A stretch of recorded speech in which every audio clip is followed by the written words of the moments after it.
Так, сонымен бүгін велопробегіміздің 6-шы күні кеше түнде Жаңаөзен қаласына 29 шақырым жерде Өшірге келіп тоқтадық. Бүгін таңертең Өшірден бастайын деп тұрмыз. Енді алдымызда 29 шақырым қалды. Ал күн ауа райы жақсы, ашық, жел жоқ. Жақсы, сәттілік болсын. Үйлер тауып жарасымын,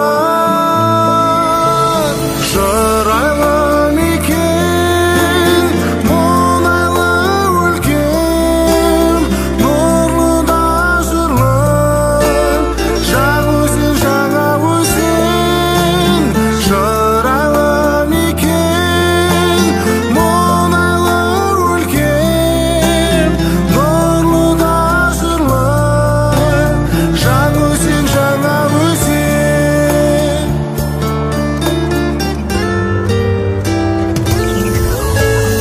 Арқауы ерен ерлік дастанының, қайраты елге әйгі жастарының, желбіреп көк барағым тұрған шақта, жұлдызы жарқырайды аспанына.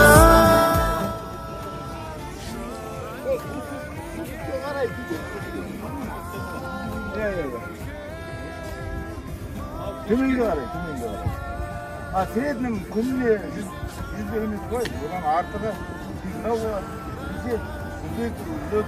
Күн ортасында olur. Мен айтамын. Менен министр рамшы қарай.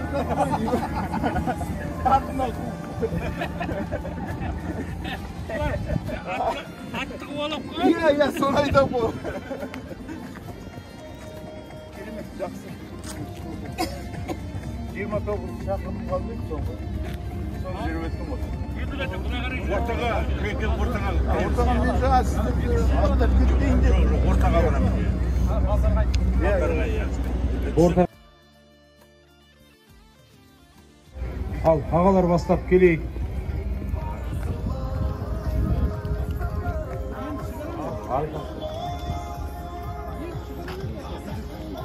Sıra.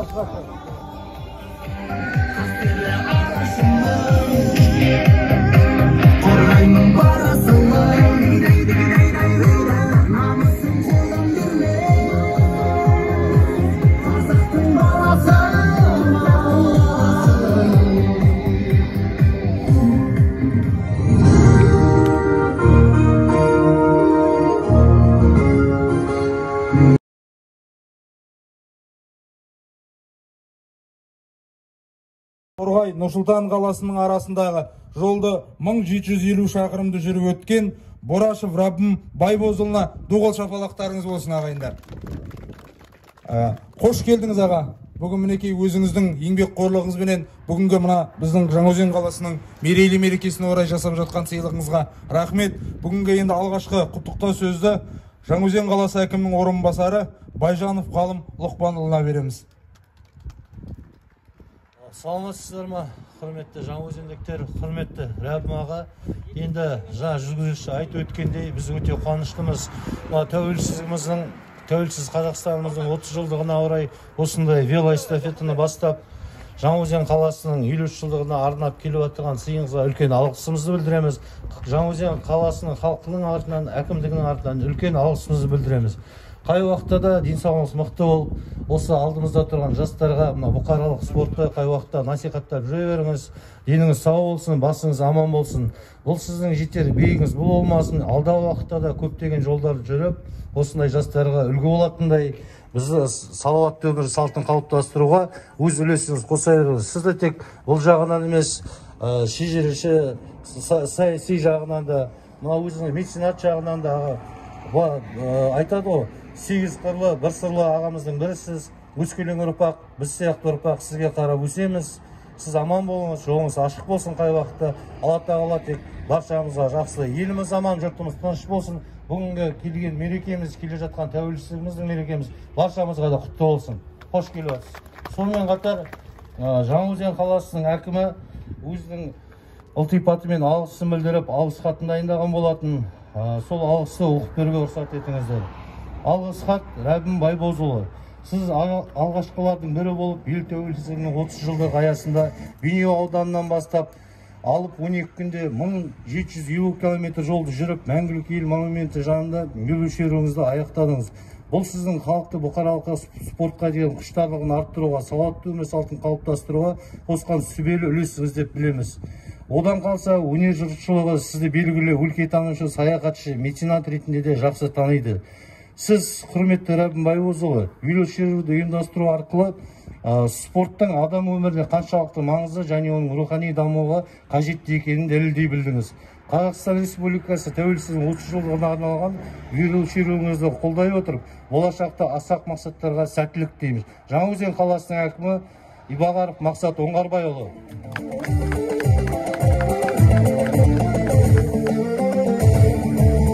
Құтты болсын марапатыңыз. Ал енді келесі. Ал енді көрінген ана-шағаның, жанұяның аманшылығын тілеймін, зор денсаулық тілеймін. Енді Алла бұйырса, енді осы Маңғыстаудың азаматы ретінде Европаны бағындырса деп тілеймін. Ал соған Европада жүрген кезіңізде жақында осы Бекет ата кітабының ағылшын вариантын шығарғанбыз. Сол ағылшын кітабының біреуін сізге сыйға тартамын қазір.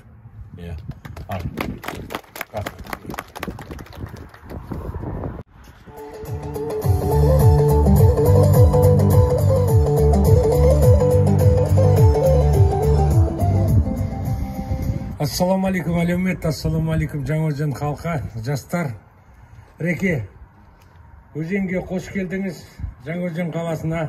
Жаңаөзен қаласының туған күніне торлап келгеніңізде сіздің тілегіңіздің дұрыс екенін, бізге деген ыстық ықыласыңыздың, ниетіңіздің дұрыс екенін түсініп тұрмыз. Осы өткен аптада жексенбі күні Таушықтан арғарай Бекет атаның астынан арғарай жол шығып кеткен.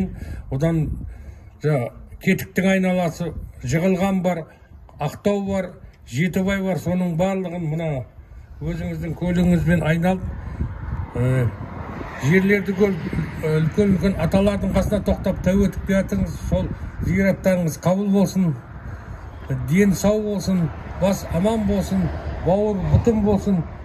Тек қана қазір келіп атқан үлкен елдегі болып атқан, бүкіл әлемде болып атқан індетті осындай спортпен шұғылданып, өкпені ашып, кеңірдекті ашып, арқарай үлкен демалыспен, үлкен ғана осындай еңбекпен жеңуге болатынын айтамыз. Оның ар жағында бұл кісі үлкен әріппен айтылған кәсіпкер, Бейнеу ауданындағы Бекет ата мешітінің толық құрылысын, реставрациясын салған кісі, Бейнеу ауданында көптеген мектептерді салған кісі, өзінің Айзада жеңшеміз екеуі ұлағатты ұл қыз тәрбиелеп, мына ұбыты басталған кезде осы облыс бойынша ең алғашқы облыстың чемпион ұбытыдан дайындаған ата мен